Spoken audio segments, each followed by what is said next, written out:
El uso del asbesto en Colombia ha sido un tema de discusión de 8 proyectos de ley.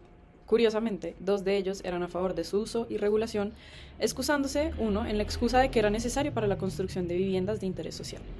Esto marcó el comienzo de una lucha en materia legislativa para la industria y sus intereses privados y el activismo de la sociedad en pro de la salud pública. A manera de contexto, hablemos un poco de qué es el asbesto y por qué es tan nocivo para la salud. El asbesto es un grupo de minerales presentes en la naturaleza y resistentes al calor y corrosión. Debido a estas propiedades, el asbesto se ha usado en productos comerciales como materiales a prueba de fuego y de aislamiento, frenos de automóviles y materiales para paneles de yeso. Hasta hace relativamente poco, yo me enteré que era el asbesto. Lo había oído nombrar en películas, pero no lo había relacionado con algo nocivo para la salud, ni mucho menos algo que generara debate entre la industria y la sociedad. Hoy sé que era un material que en verdad se usaba en todos los sectores, como en esta película de culto de 1939, es decir, 4 décadas antes de que se empezaran a tomar en serio los efectos secundarios que el material tiene en la salud. Pero ahí estaban inconscientes del daño que este enemigo silencioso estaba causando. ¿Qué daño causa exactamente? La exposición al asbesto se relaciona con un mayor riesgo de cáncer de pulmón y mesotelioma. Y, de acuerdo con el Instituto Nacional de Salud de Estados Unidos, la exposición al asbesto cobra aproximadamente 255.000 muertes al año en todo el mundo. ¿Cómo es posible que algo tan nocivo y que cobra tantas vidas haya tenido que pasar por 6 proyectos de ley para prohibirse, a pesar de las advertencias de la Organización Internacional del Trabajo y de la Organización Mundial de la Salud? Como siempre, o casi siempre, hay unos intereses privados detrás de sectores muy influyentes en la economía que entorpecen su prohibición. Por supuesto que el primer proyecto de ley presentado ante el Congreso era para establecer y regular la obligación de producir y suministrar láminas cubiertas de asbesto como insumo para impulsar los planes de construcción de vivienda de interés social tras una promesa fallida de políticos que llevara a un déficit de este tipo de viviendas. Luego, el lobby que hizo la industria del asbesto fue tan pero tan fuerte que se hundieron no uno ni dos, sino 5 proyectos de ley buscando su prohibición. No fue sino hasta el 2017 que se presentó el proyecto de ley que finalmente prohibiría el uso del asbesto en el país.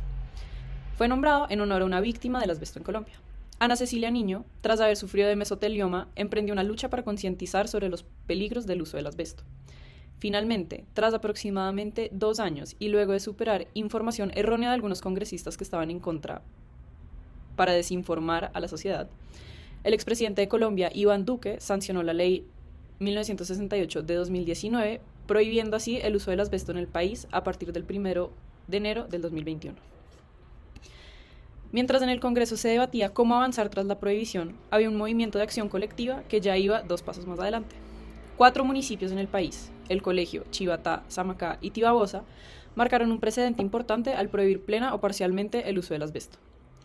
Luego se fue sumando la Gobernación de Boyacá al prohibir asbesto en las obras de contratación pública en toda la región. En febrero del mismo año, un juez falló a favor de la prohibición del asbesto a nivel nacional en un plazo de 5 años, a raíz de una acción popular que fue presentada ante el Tribunal Contencioso Administrativo de Cundinamarca en el año 2006. Es decir, se tardó 13 años en hacerse exitosa la acción colectiva que desde el 2006 emprendía su movimiento. Ahora, ¿qué hizo que esta acción colectiva fuera exitosa a pesar de tantos tropiezos? La prohibición del asbesto en Colombia es considerada como un triunfo del activismo, ya que no habría sido posible sin la acción colectiva. A pesar de las acciones en contra, los activistas no se rindieron, tanto por parte de las víctimas como las organizaciones de la sociedad civil como Greenpeace, rodeándose de apoyo jurídico y académico, que incluso llegó a la Corte Internacional de Derechos Humanos. El activismo también coincidió con 2 sucesos muy importantes en el país que impulsaron la causa.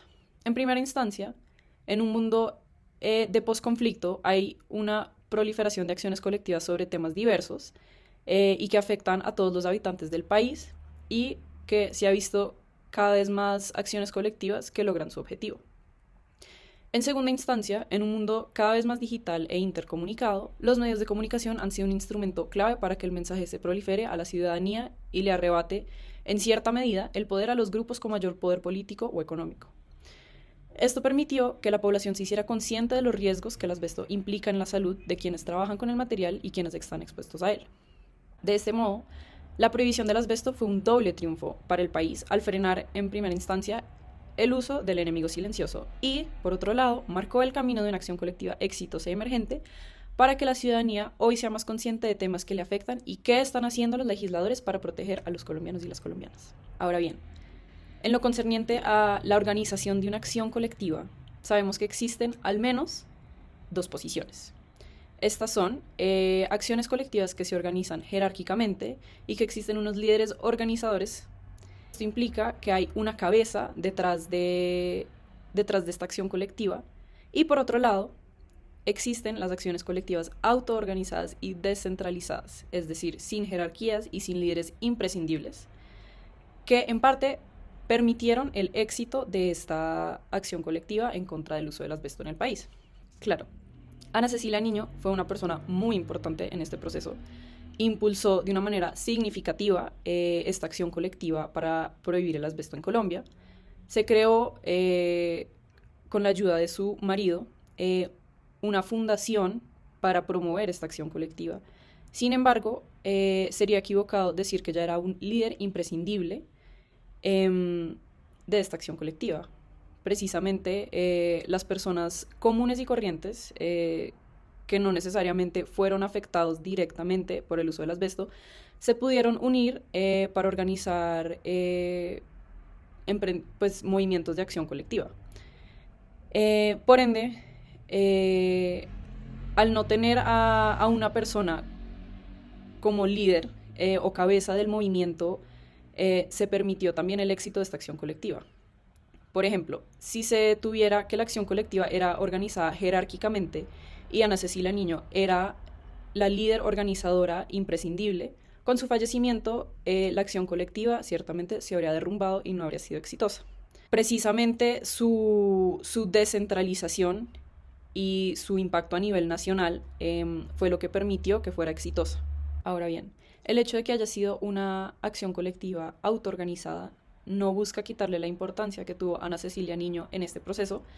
Los aportes de ella ciertamente impulsaron de una manera significativa la acción colectiva, pero los aportes que hicieron los demás participantes en conjunto fueron lo que buscaron que se prohibiera finalmente el uso del asbesto en Colombia.